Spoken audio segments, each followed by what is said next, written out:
Are we sliding into a new era of censorship, growing political chaos in the West, and maybe even a full-scale military conflict?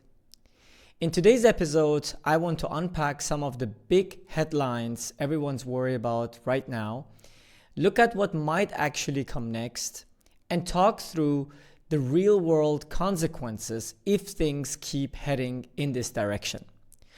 And most importantly, we'll zoom in on what all of this could mean for Bitcoin, its risks, its role, and why some people see it as a kind of pressure valve for a very unstable system. I am RK, your host here at the Pioneers of Bitcoin podcast. Let's get into it.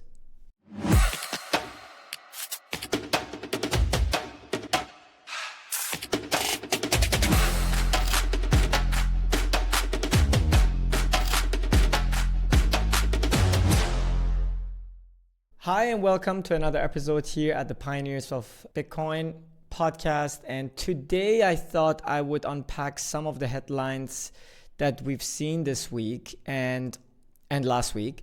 And they're a little bit political. My apologies if it's getting a little bit political, but some political topics are just so relevant and important, especially if you're watching from Europe, that I need to address them. I have myself, friends and family in Europe, and actually I'm a little bit worried about Europe, but we'll see what happens. And we're going to go through this talk of the European Commission and NATO, and we're going to unpack that and talk about this. We also have some things to talk about when it comes to monetary policy. We've had some news from the Fed in the US, and we're going to unpack that as well. But before we start, I wanted to give you guys an update on Bitcoin MENA.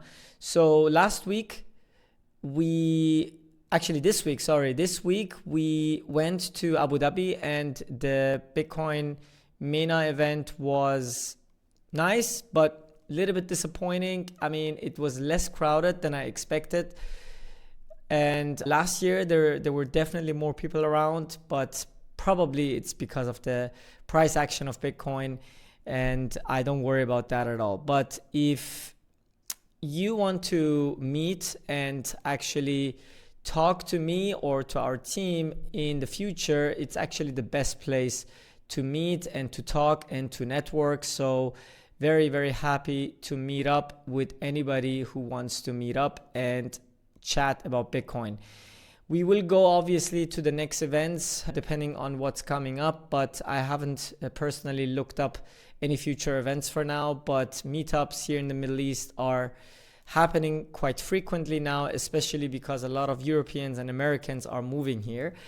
And definitely looking forward to that. And feel free to also reach out. So if you want to meet up, if you want to discuss a business matter with our company or with me personally, feel free to reach out to us at 21stcapital.com, and we will definitely get back to you. Okay, so let's start by looking at this headline. So on December 5th, the European Commission officially fines X or Twitter for non-compliance with transparency obligations under the DSA.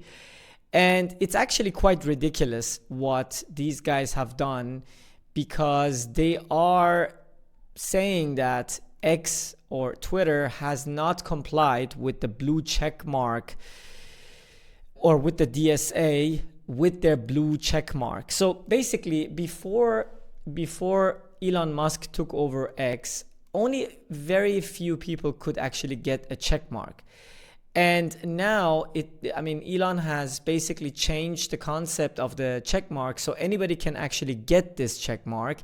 And the DSA, or the European Commission, is now arguing that this is not a good thing and is fining them with 120 million euros in fines. And as you can see, Mr. Musk is also commenting on this very bluntly with bullshit.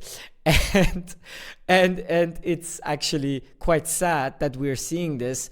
I mean, many people argue that this is censorship because, there is absolutely no reason to fine X for this, because if you want to sign up on X and actually get this check mark, you have to use your credit card. And the moment you use your credit card, they can actually, if they want to, find out who you are, because every credit card has a KYC behind it. So that's not an argument to fine X. And interestingly, Facebook has the same exact functionality, and obviously they're not getting fined, but X is getting fined, which poses the question of whether this is really about the blue check marks, and they're worried that their users in the EU are being, are being fed with misinformation, or they are just desperate and need the money and they don't know what to do, and which is, in my opinion, more likely given everything else that we will talk about today. So this is the official statement of the European Commission, and they actually also recorded a clip. So let me play this clip for you. Today, the Commission has issued a fine of 120 million euro to X for breaching the Digital Services Act. This is the first ever fine under the DSA. X has indeed breached its transparency obligation under the DSA. This includes X's blue checkmark. It deceives users. Anyone can pay to obtain the verified status, and X does not meaningfully verify who is behind it. It also includes X advertising repository, which does not work properly, and X doesn't provide effective data access for researchers. Today's decision has nothing to do with content moderation. Nothing to do with content moderation, of course not. Yeah, I mean, this is really sad news for Europeans. And the interesting part of this is not a European country. This is the EU. The EU is a non-elected commission, and none of the people who work there have been elected by the people of Europe. And many countries and many people in Europe are fed up with this, and they're like, this is ridiculous. Like, this is really, really ridiculous what the EU is doing, and it's actually harming the European countries rather than helping the European countries. I mean, this is not about the currency crisis that we are going through in the European Union, but also the censorship problem that we are facing more and more.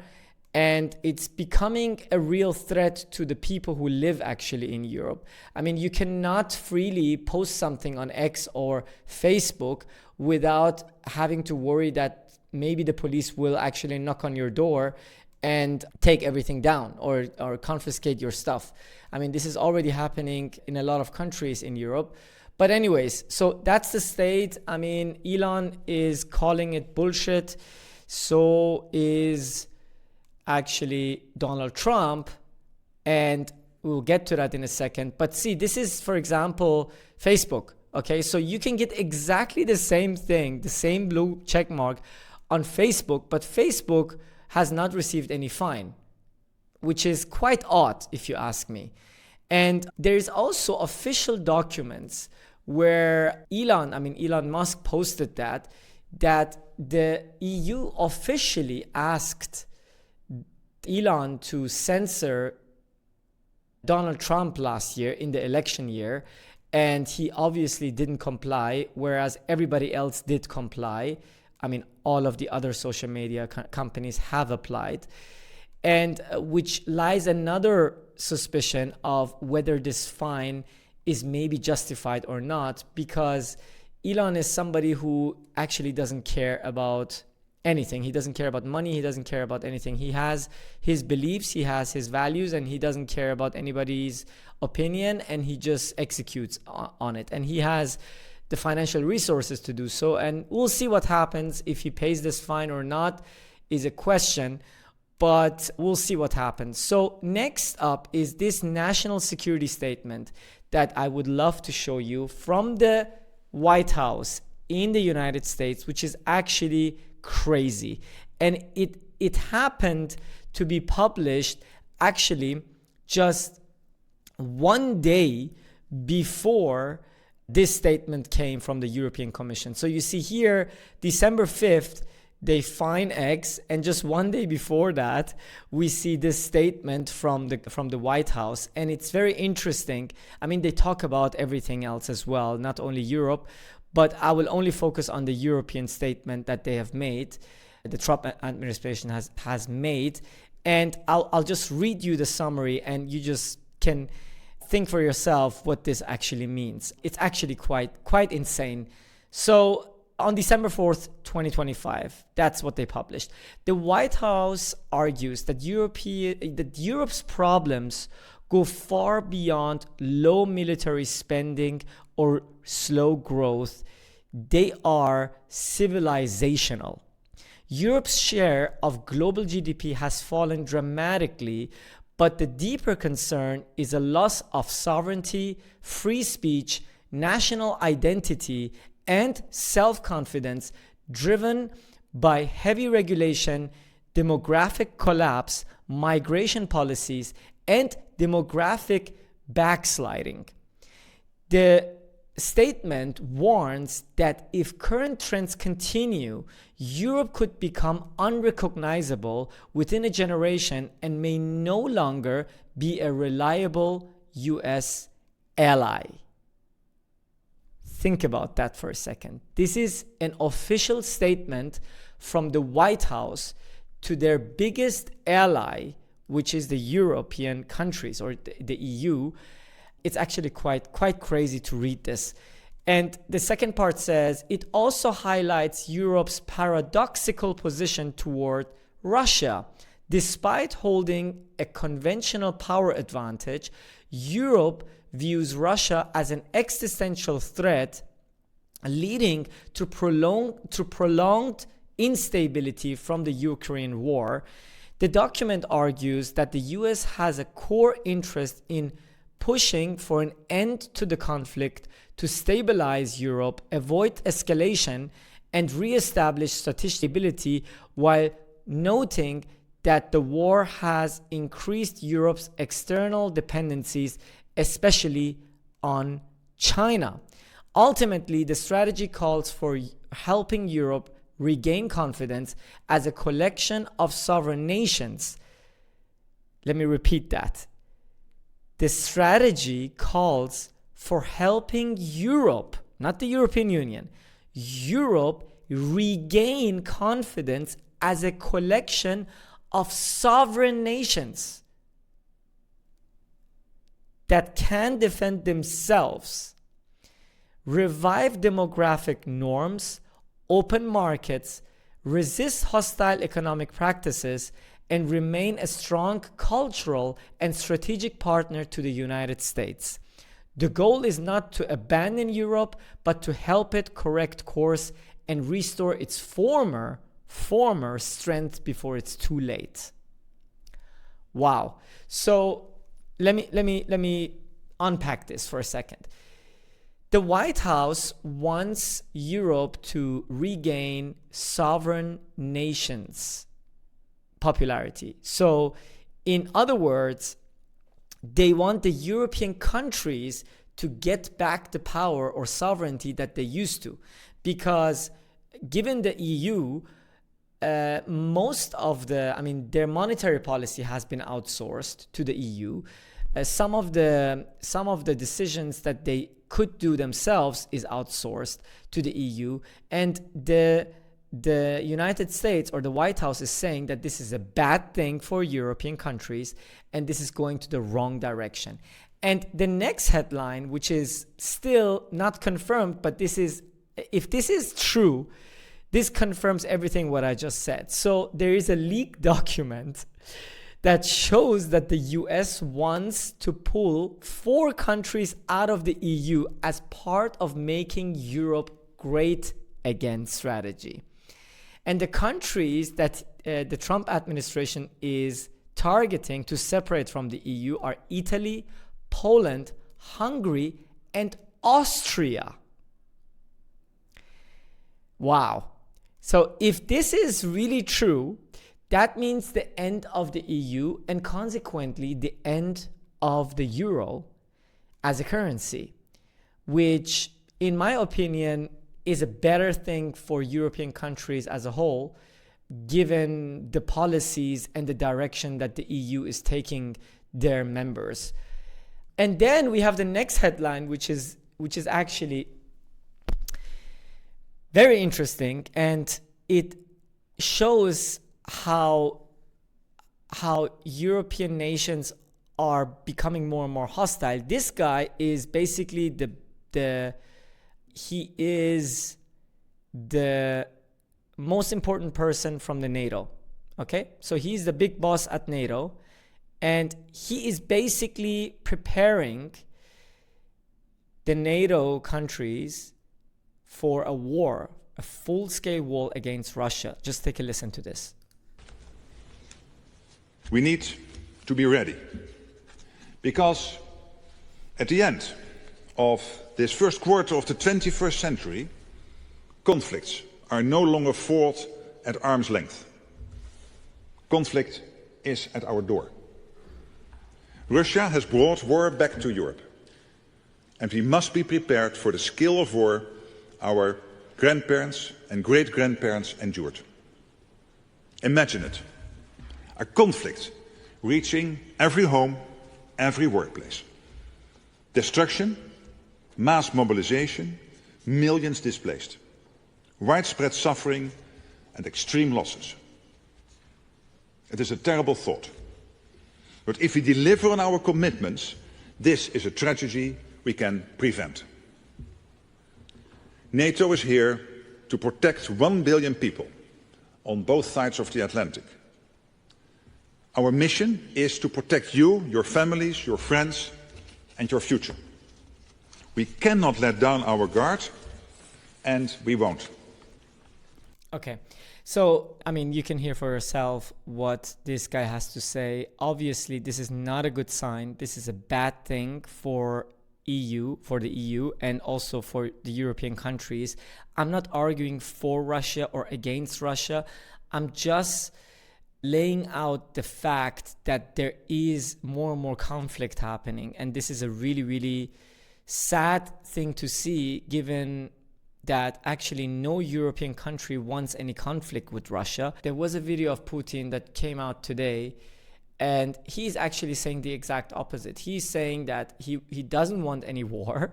He wants actually peace between them and the US. And the US is pretty much the biggest member of the NATO. And Russia clearly wants to have dialogue, but apparently the NATO doesn't. And this is obviously an alarm for further escalation. And I just hope nothing bad will happen, but everybody needs to be prepared, right? So that's what I'm trying to say. And moving forward to the next topic, which is the monetary policy, we have news from the Fed. So guys, let's zoom out a little bit. What do we have here? This is a chart that was published by Lynn Alden, which is very, very interesting. It's very long term, and it's showing a very clear direction of where this is going. If you listen to my previous podcast, you will know what this means. By the way, guys, if you really enjoy this content, please like the video, share the video, and subscribe to our channel. It really, really helps with the algorithm, and it also helps to reach more people. So please give us a thumbs up, and leave also a comment if you have any comments or if you have any question about this.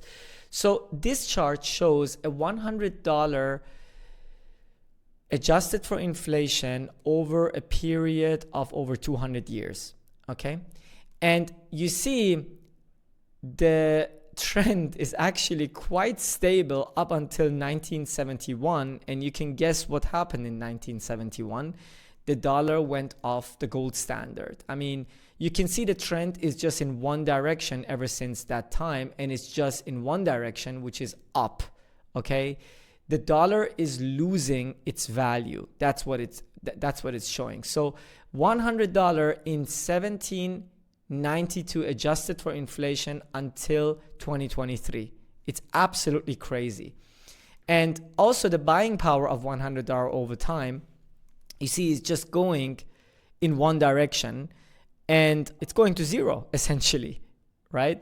I mean, it starts with the Federal Reserve, and ever since then we had two world wars, one in 1915 and one in 1945, and then we got the Nixon shock, right? I mean, you see the trend is since the beginning of the Federal Reserve, which you can argue, I mean, also everybody who is really deep into Bitcoin knows that this is the main cause of inflation and destruction and wars and wars and wars.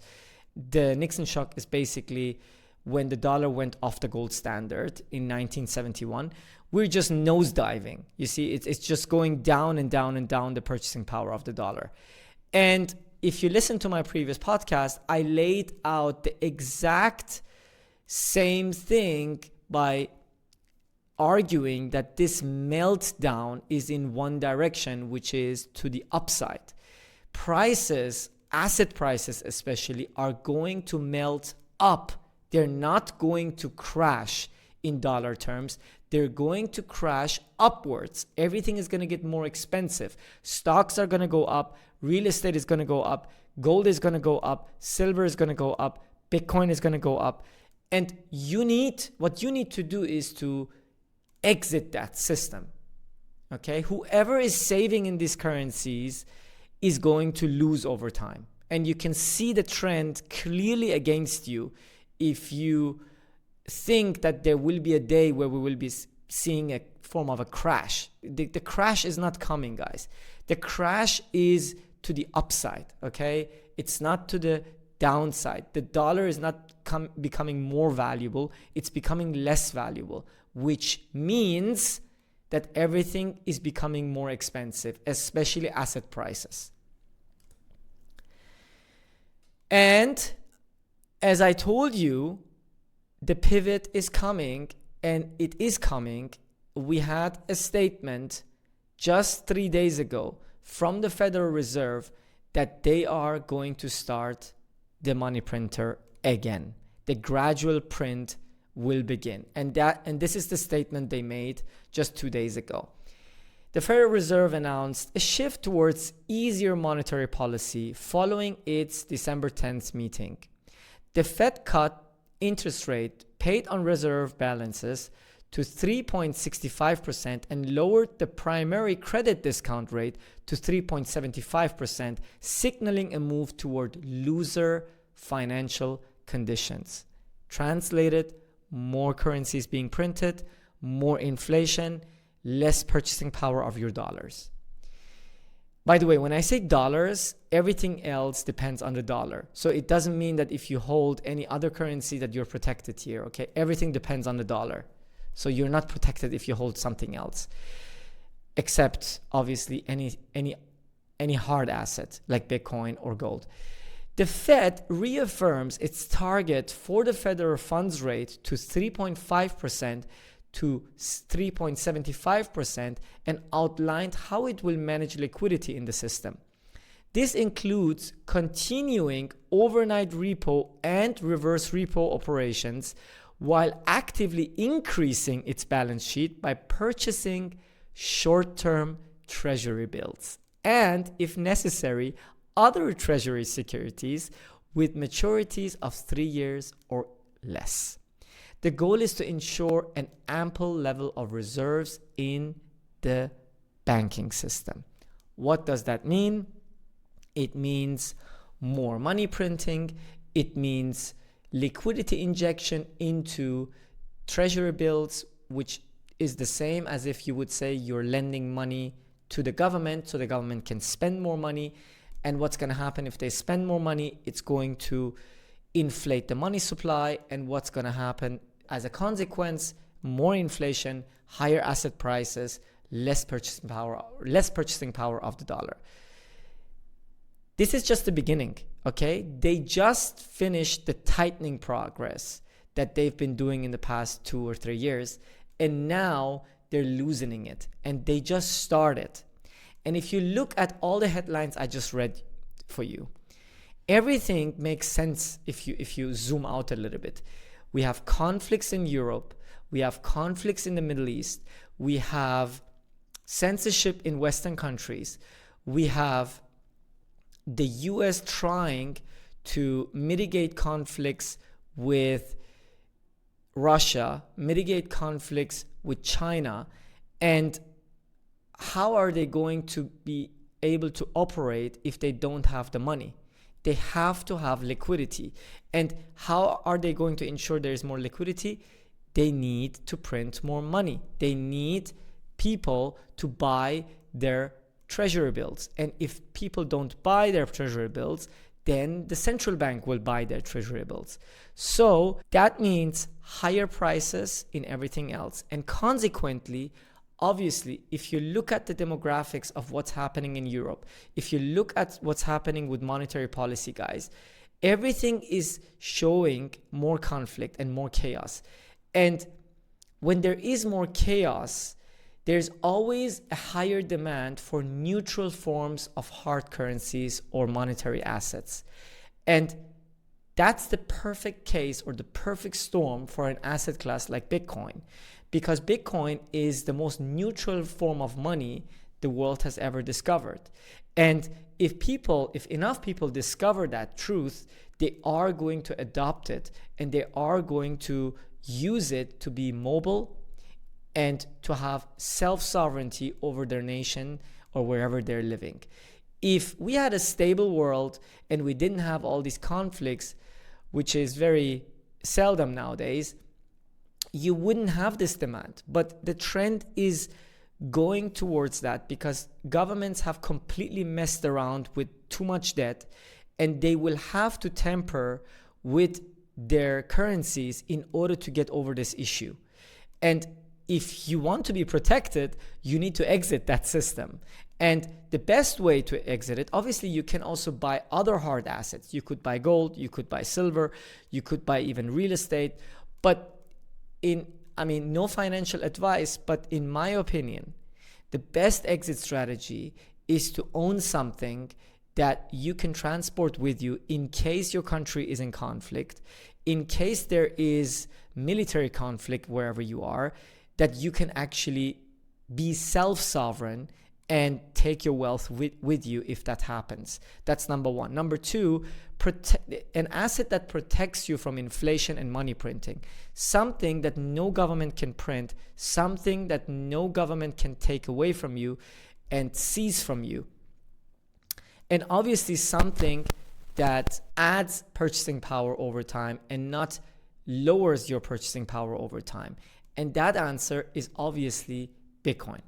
That's my opinion, guys. So all of this is showing more demand, in my opinion, and more reaffirmation for the case for Bitcoin to grow and grow. And the price right now has pretty much stabilized at 92,000. And if the Fed keeps going in that direction and we have looser monetary policy and more conflict worldwide, I can imagine that we would go much higher than that and potentially going to much higher prices. But anyways, guys, thank you for watching this episode. Please share this episode with anybody that needs to hear this. Like, subscribe, leave us a comment. Thanks for watching, and I'll see you in the next video. Take care.